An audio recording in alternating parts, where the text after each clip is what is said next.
Kuya Reynold, balikan natin yung lagi yung problema. Lagi yung problema na pag ganyan yung mga panahon ng tag-ulan, tag-bagyo, di ba? Nasisiraan ng halaman. Okay. Ano yung ginawa mong mitigation dito para hindi lahat sila masira?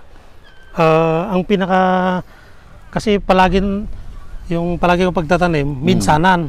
Minsanan. Maganda naman ang minsanan. Kaya lang pag dumating yung bagyo, doon ako ng problema kasi malaki ang gastos.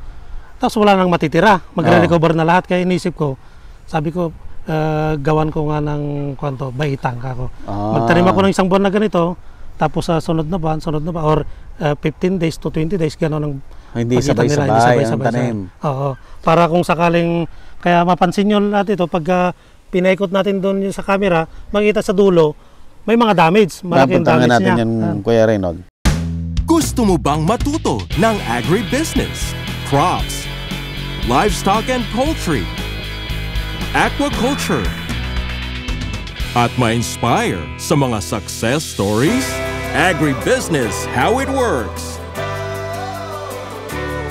As a YouTube channel, Agribusiness features entrepreneurs, farmers, organizations, OFWs, investors. However, beyond our usual content and official endorsements, Agribusiness does not engage in other business dealings with them. While our viewers and featured individuals and entities may choose to pursue business deals with each other on their own, we encourage them to be cautious in doing so.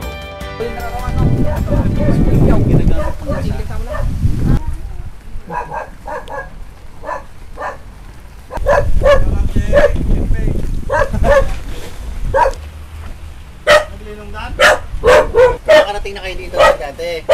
Madalan na. Ikaw nag-ano, sir, nag-akot ng mga sili niya. Itong ano. Hindi, yung sitaw niya, wala akong allocation ng sili. Sitaw, kalabasa, okra,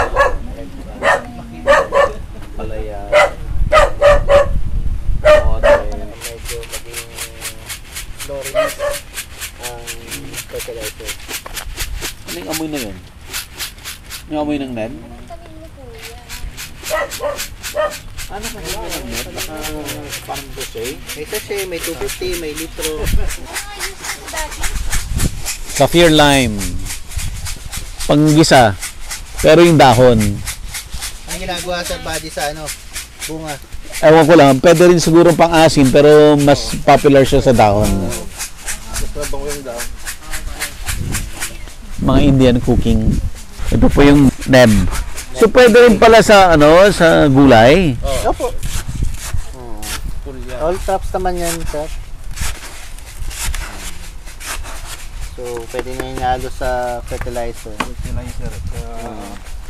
Para may makain. Para yung release ng fertilizer, dahan-dahan. Dahan-dahan. Parang ano daw yan, sir, eh.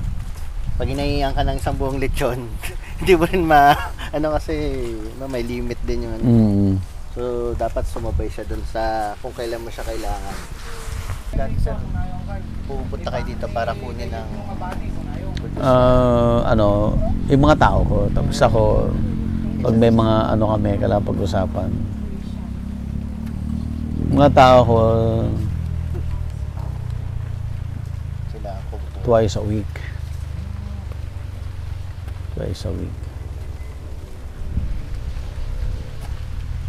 Tapos marami na silang dadaanan na. Meron ding isang farm dito, si Eric. Tapos meron sa Mapandan, meron sa Balungaw.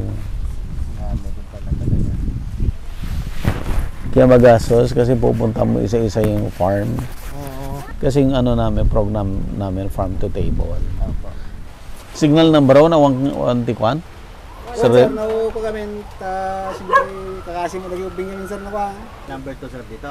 Hindi pa po, sir, 1 pa lang. 1 pa lang. Pero wala nang pasok, yung declare na wala nang pasok. Hindi na pumasok yung mga estudyante. Kaya pala, nag-uwian na. Opo, sir. Parehas din, sir, kasi nga parang isang buwan buwan na nagmula na, sir, hindi nakauna.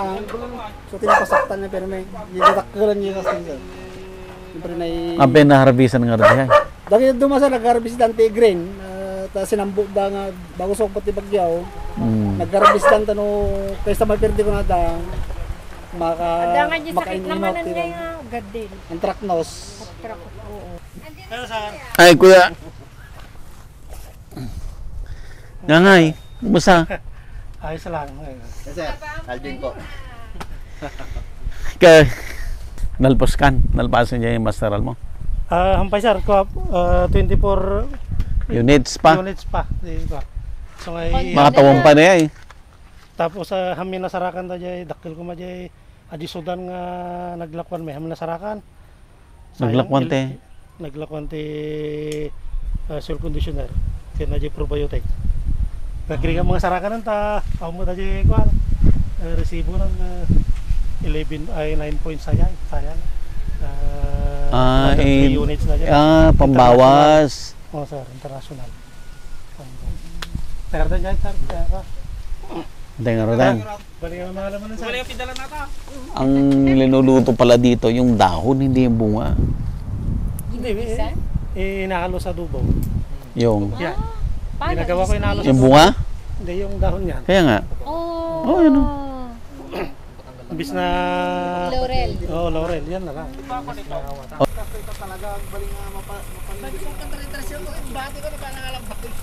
Saan, sir? Para sa pinatubo.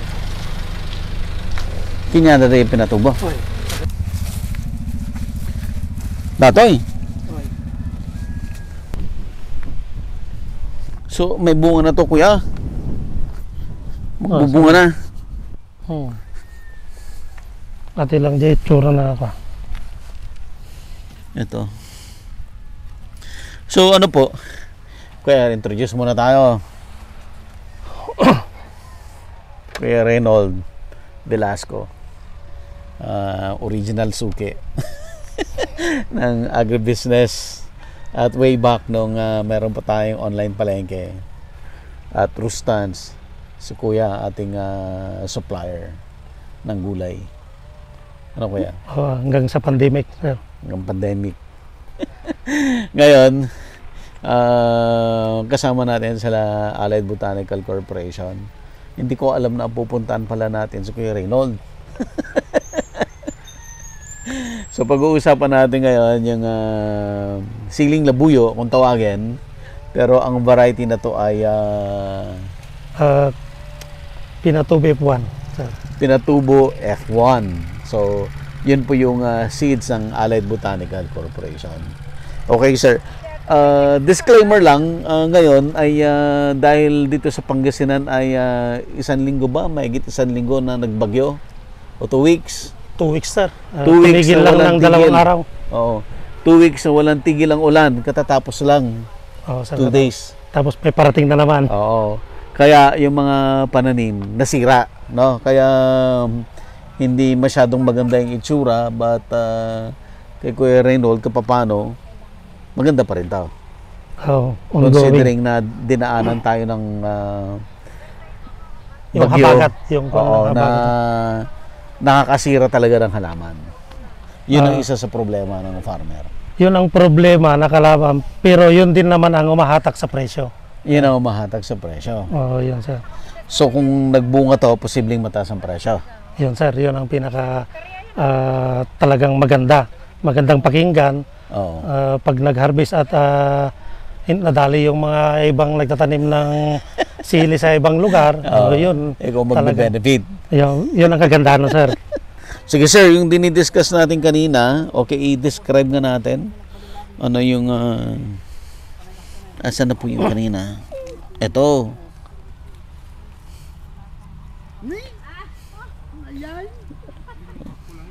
So maganda yung bunga. Oh, sir, maganda. Pero lalaki pa yan. Hindi Lalaki pa pa to. nakuha niya, hindi pa maturity yan, sir. Oh, tapos sunod-sunod na yung bulaklak, oh. Oo.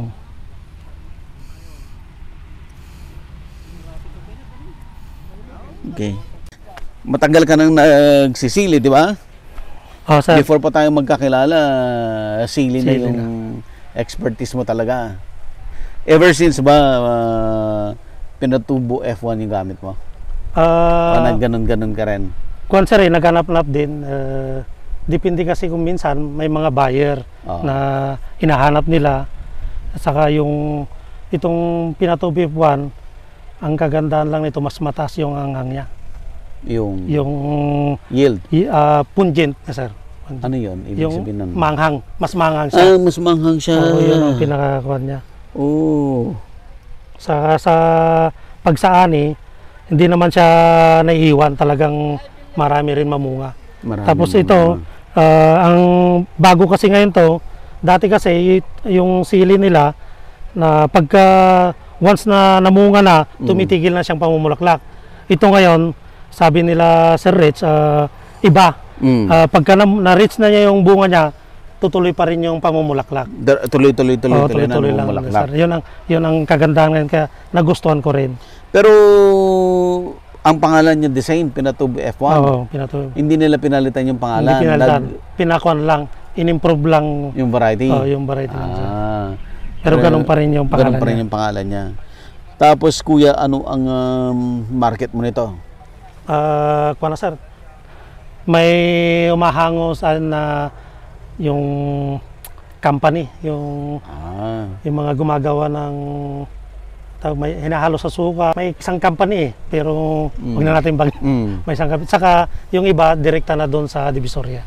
So yung pumupunta ng Divisoria, pang table food? Yun sir, pang table. Tapos yung factory, direkta dito? Direkta naman dito sir. So dalawa ang factory na humahango sa'yo? Oo sir, dalawa. Anong mas malakas? Yung factory o Divisoria? Kung minsan naman kasi ang factory, hindi naman may order kasi yan sir eh. Kung ano lang yung order nila, yun lang kukunin. So lahat ng sobra mo pupunta ng Divisoria. Tapos hindi naman nila kagad by schedule pa yung kanila. Di ba kung lalo pag summer na, usually ang every week ang harvest. Pero pagdating ng summer, nagpo 4 days to 5 days na. Yun ang kagandahan. So talagang meron yung during summer, yung kadamihan ng bunga, may day na hindi makukuha talaga ni factory. Yun sir. Yun naman ngayon, dadali mo ng Divisoria. At least wala kang tapon. Oo sir. Yung mga hindi naiwasan naman na nare-reject, binibilad, dinadry, nabibili rin. Sino naman bumibili? Mayroon din mga small business owner na dinadry na lagi, tapos nire-repack, binibenta na lang doon sa mga palengke. Flakes, ganyan. Ganon sir, mga flakes. Tapos sa restaurant, kung ano na lang nila. Usually, gumagana naman pagdating ng mga tagulan. Yung mga yon.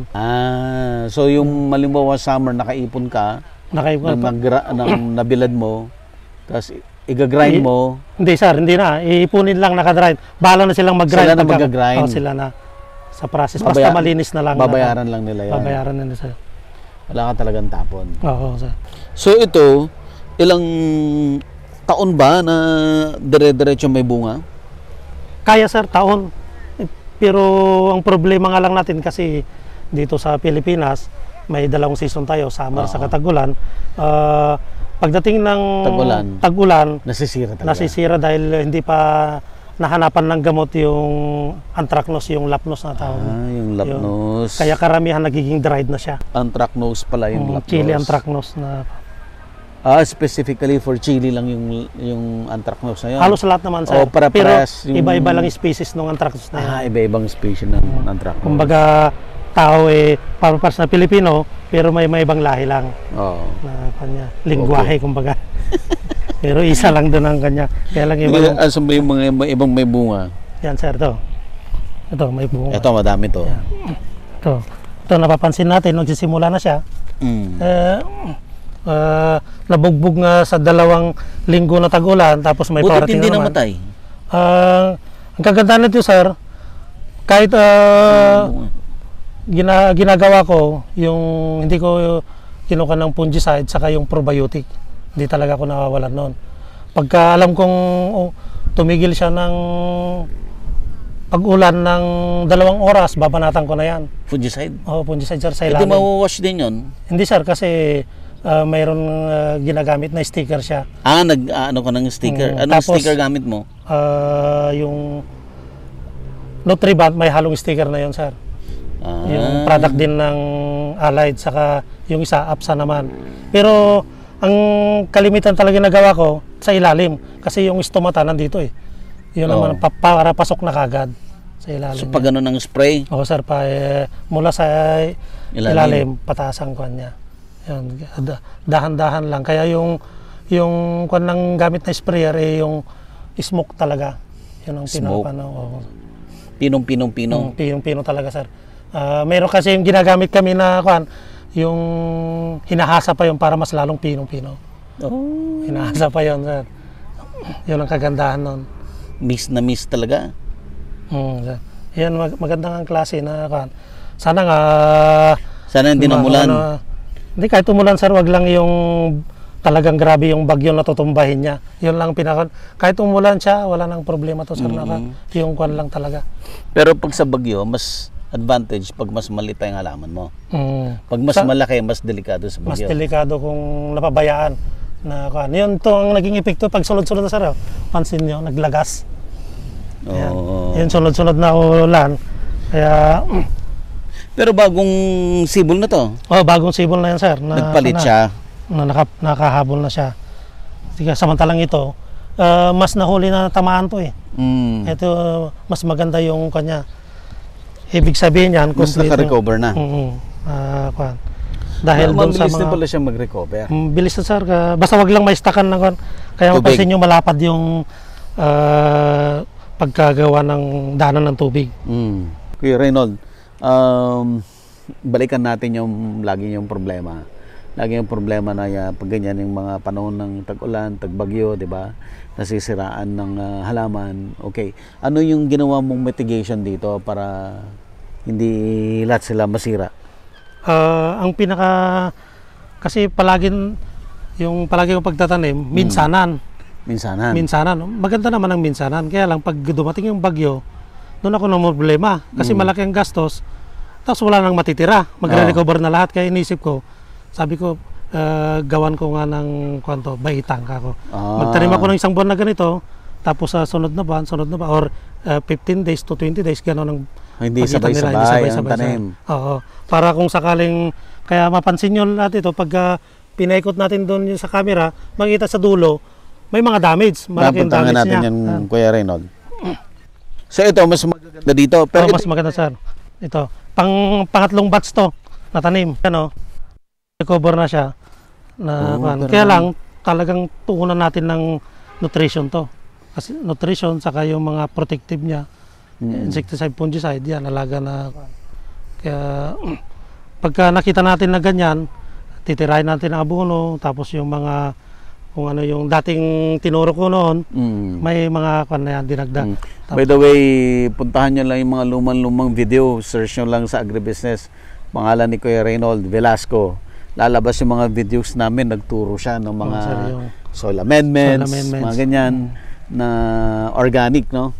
Natural farming na applicable naman kahit na hindi naman 100% organic, pero applicable pa rin. Yes, sir. Sa in general. Kasi ang kwan naman natin yan, lagi naman na namimili ang mga farmer. Hindi kahit sabihin natin na ganito, hindi natin 100% na susundin nila yan eh. Kasi farmer's choice pa rin. Although ang pinakakwan doon, mabawasan na yung gastos, at the same time, gaganda pa yung lupa. Yan ang pinakakwan doon. So ano ang sekreto ngayon dito para makarecover itong mga halaman mo? Ito sir, pagkatapos ng ulan, nagbilang ako ng 2-3 araw, tinira ko ngayon ng foliar yan. Yung biostimulant na foliar ngayon. Yun ang ginagamit namin para lumabas to. Yung mga pansin nyo, yung may talbos na. Yung talbos, para magtalbos siya. Pag napansin nyo na ganito na yung talbos niyan, susundan ko naman kagad ng abono. Napansin nyo may mga abono pa rito. Kasi basa pa yung lupa, sinamantala ko na laglagan ng konti. Para pagka ma-absorb niya, kasi yung basa yung lupa, nandyan na sa ibabaw yung mga ugat niyan. Para pangmadalian lang. Pero konti-konti lang. Kwan na yan. So ito, bagong bunga na itong mga to. Binunga na nito nung nagre-recover siya. Nagre-recover siya yan, sir. Yan, kaya, pero kung tutusin, pangit nga. Kaya lang, under process pa yan. Kaya pagka, magaganito na siya. Ulit, aabot din sa ganyan. Ito, maganda yun, oh. Yan, sir, yung mga ganon. Pakita natin kuya ito. Ayan, ito. Ito, Yan, kung tutusin to, maglalagas to lahat. Pero napansin nyo, sir, may kwan na umuusbong na malilit na. Oo. Kasi mayroon na siyang mga pagkain. Ayan, ito yung mga problema natin. Dati, ang problema natin doon sa kwan, Anthracnose, mas matindi na naman ngayon. Itong fruit fly. Nakakagulat nga kasi ang alam natin, yung mga bayabas lang ang pino-fruit fly. Pero ngayon, pati sili na. Oo, sir, pati sili. So, ayan, ito, pansin nyo, fruit sir. fly to. Ayan, yung kanya, yung larvae ng fruit fly. Ayan, Ayan. Kaya nga nagugulat kaming mga farmer na pati sili na, pino-fruit fly na rin pala. Ito kuya, meron yan. Baka nakaw na ito siya. Yun Tama ba? Ayun Wala na, sir. Wala na, nakalabas na. Naging kwan na. Yung mga bago kasi pagka kwan lumabas na. Yan Ito. ang problema naming mga farmer. Pero may pang kwan din, pang fruit fly trap. Malilit pa. Sir. Malilit pa. Kaya magagaling na rin yung mga insekto natin ngayon. Nag-evolve din. Yung mga uod, minimal na lang na problema natin yan. Hindi kaya sa mais, talagang yun ang problema na sa FAO. Pero dito, yan ang pinaka-problema natin, yung sili. Bukod doon sa lapnos, doon sa fruit fly. Pero So yung mga dinaanan ng bagyo, kayang-kaya mong remedyohan yun? Oo, sir. Saka lakas lang ng loob.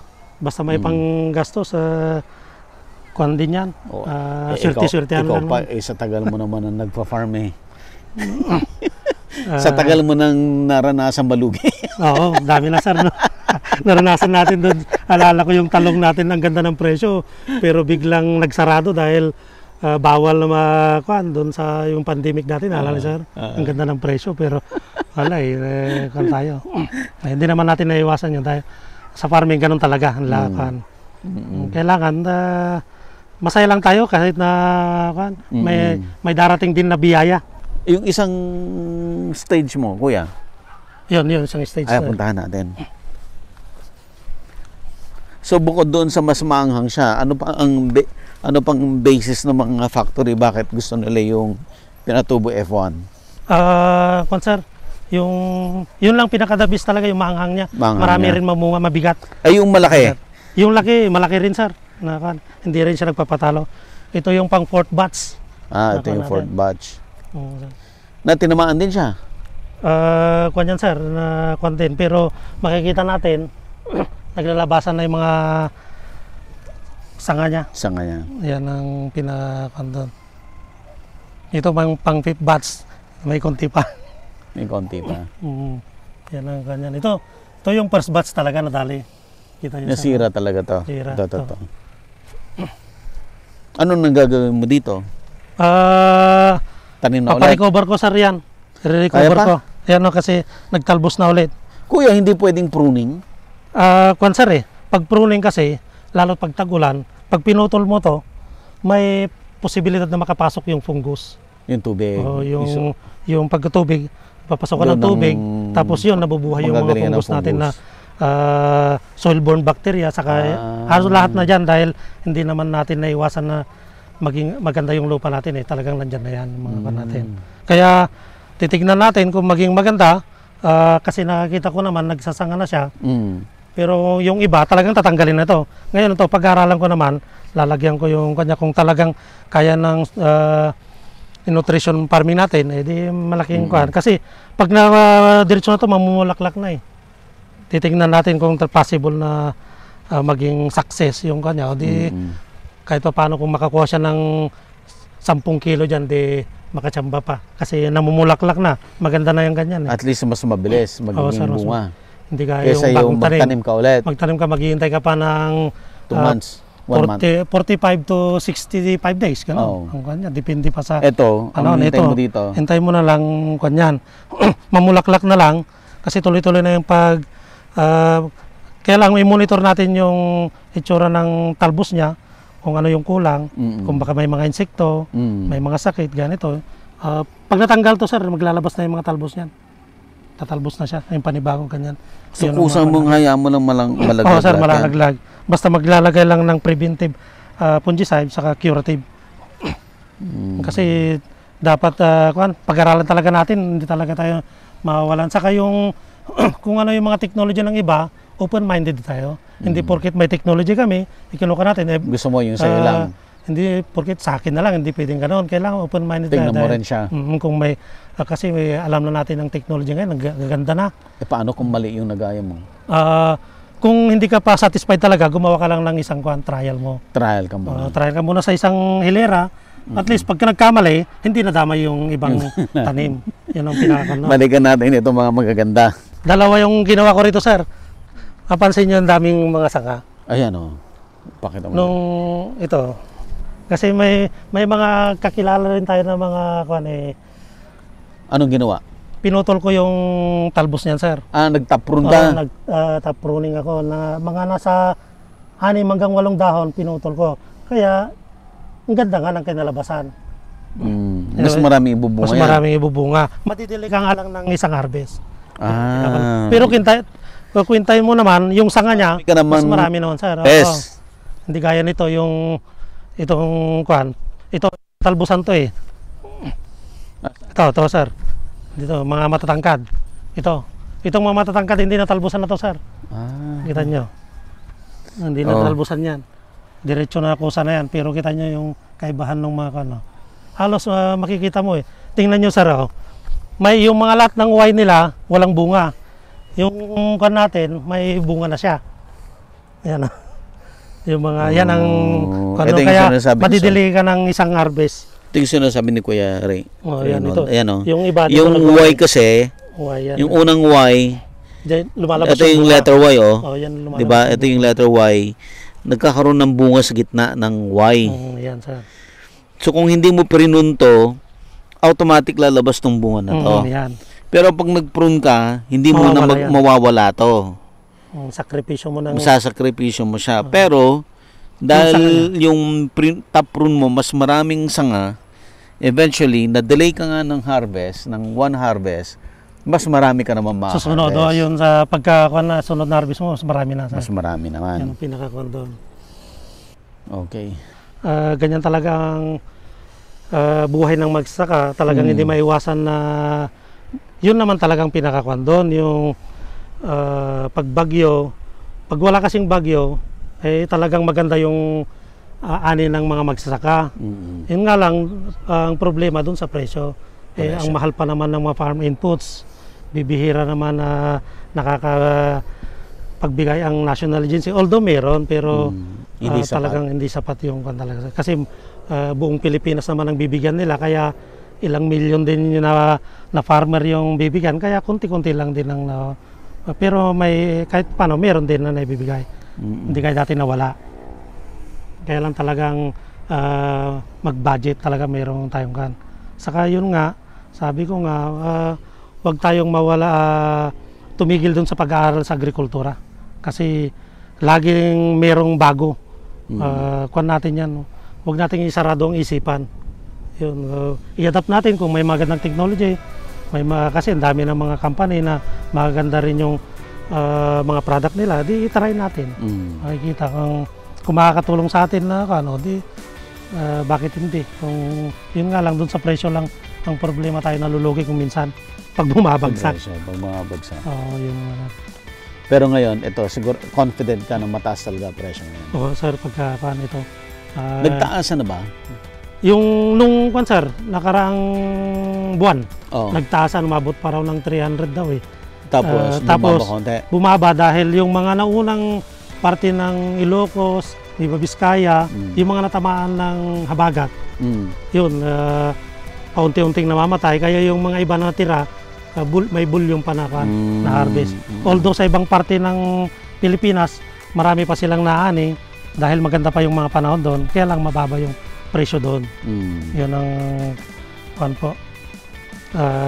nagkakaiba doon sa mga market. So itong hinihintay mo na recovery, kailan ka mag-harvest ito? Siguro mga sir, last week ng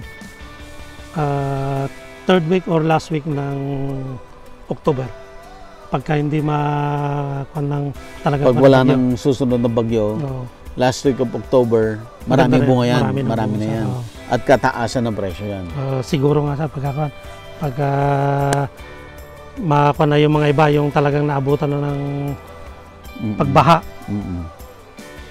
Yun naman ang problema ko natin, mga competition natin, mga iba-ibang bayan, saka area ng Pilipinas. Agribusiness merch is now available on Shopee and Lazada. Agribusiness, how it works. Instruct, inspire, succeed.